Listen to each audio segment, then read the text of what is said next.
नमस्कार मित्रों, कैसे हैं आप सभी। उम्मीद करती हूँ कि आप सभी कुशल मंगल होंगे। तो आज के इस वीडियो में मैं आपको सुना रही हूँ भाद्रपद मास की जया एकादशी का महत्व। तो शुरू करते हैं। युधिष्ठिर ने पूछा, भगवान आपने भाद्रपद के कृष्ण पक्ष की षटशिला एकादशी का वर्णन किया।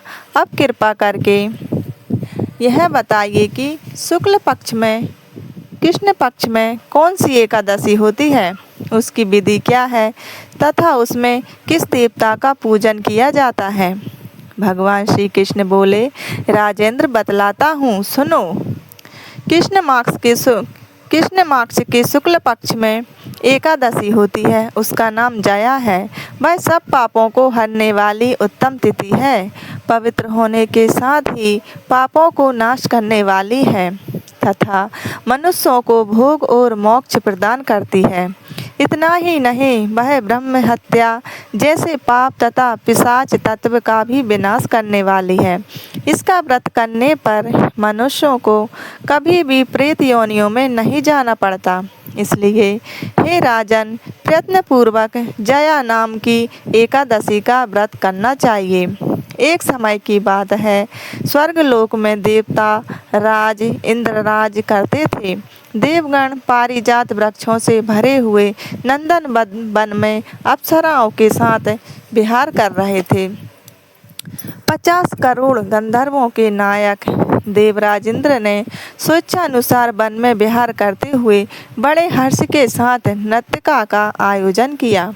उसमें गंधर्व गान कर रहे थे, जिनमें पुष्पदंत, चित्रसेन तथा उसका पुत्र ये 3 प्रधान थे। चित्रसेन की स्त्री का नाम मालिनी था। मालिनी से एक कन्या उत्पन्न हुई थी जो पुष्पवंती के नाम से विख्यात थी। पुष्पदंत गंधर्व के एक पुत्र था जिसको लोग माल्यवान कहते थे। माल्यवान पुष्पवंती के रूप पर अत्यंत मोहित हो गया था। ये दोनों भी इंद्र के संतोषार्थ नृत्य करने के लिए आई थी। इन दोनों का गान हो रहा था।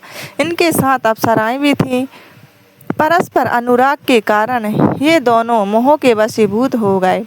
चित्त में भ्रांति आ गई, इसलिए वे शुद्ध गान ना गा सके। कभी ताल भंग हो जाता था और कभी गीत बंद हो जाता था। इंद्र ने इस प्रमाद पर विचार किया और इसमें अपना अपमान समझकर वे कुपित हो गए। अतः इन दोनों को शाप देते हुए बोले, ओ मूर्खों, तुम दोनों को धिक्कार है। तुम लोग पतित और मेरी आज्ञा भंग करने वाले हो।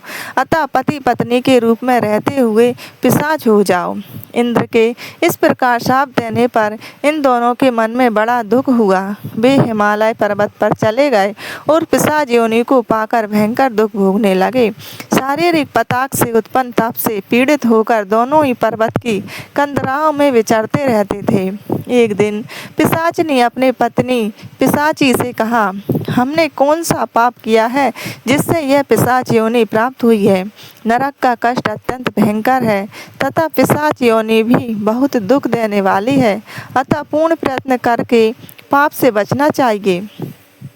इस प्रकार चिंतामग्न होकर वे दोनों दुख के कारण सूखते जा रहे थे। देवयोग से उन्हें माघ मास की एकादशी तिथि प्राप्त हो गई। जया नाम से विख्यात तिथि जो सब तिथियों में उत्तम है आई है।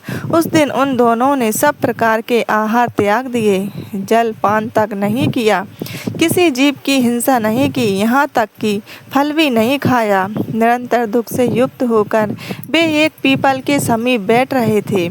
सूर्यास्त हो गया। उनके प्राण लेने वाली भयंकर रात उपस्थित हुई। उन्हें नींद नहीं आई। वे रति या और कोई सुख भी नहीं पा सके। सूर्योदय हुआ, द्वादशी का दिन आया।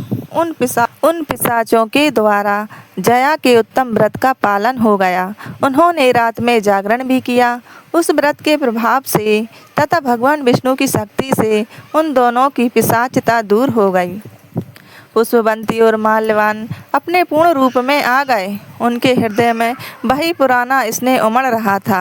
उनके शरीर पर पहले ही जैसे अलंकार शोभा पा रहे थे। वे दोनों मनोहर रूप धारण करके विमान पर बैठे और स्वर्गलोक में चले गए। वहां देवराज इंद्र के सामने जाकर दोनों ने बड़ी प्रसन्नता के साथ उन्हें प्रणाम किया। उन्हें इस रूप में उपस्थित देखकर इंद्र को बड़ा विस्मय हुआ। उन्होंने पूछा, बताओ किस पुण्य के प्रभाव से तुम दोनों का पिशाच तत्व दूर हुआ है? तुम मेरे शाप को प्राप्त हो चुके थे, फिर किस देवता ने तुम्हें उससे छुटकारा दिलाया? माल्यवान बोला, स्वामिन, भगवान वासुदेव की कृपा तथा जया नाम की एकादशी के व्रत से हमारी पिशाचता दूर हुई है। इंद्र ने कहा, तो अब तुम दोनों मेरे कहने से सुधा पान करो। जो लोग एकादशी के व्रत में तत्पर और भगवान श्री कृष्ण के शरणागत होते हैं, वे हमारे भी पूजनीय हैं। भगवान श्री कृष्ण कहते हैं, राजन, इस कारण एकादशी का व्रत करना चाहिए। नृप श्रेष्ठ जया ब्रह्म हत्या का पाप भी दूर करने वाली है। जिसने जया का व्रत किया है, उसने सब प्रकार के दान दे दिए और संपूर्ण यज्ञों का अनुष्ठान कर लिया। इस महत्व के पढ़ने और सुनने से अग्निष्टोम यज्ञ का फल मिलता है। तो मित्रों, यदि आपको मेरी वीडियो अच्छी लगी हो तो मेरे चैनल को सब्सक्राइब कीजिएगा, मेरी वीडियो को लाइक कीजिएगा और शेयर भी करते हैं। तो मिलते हैं अगली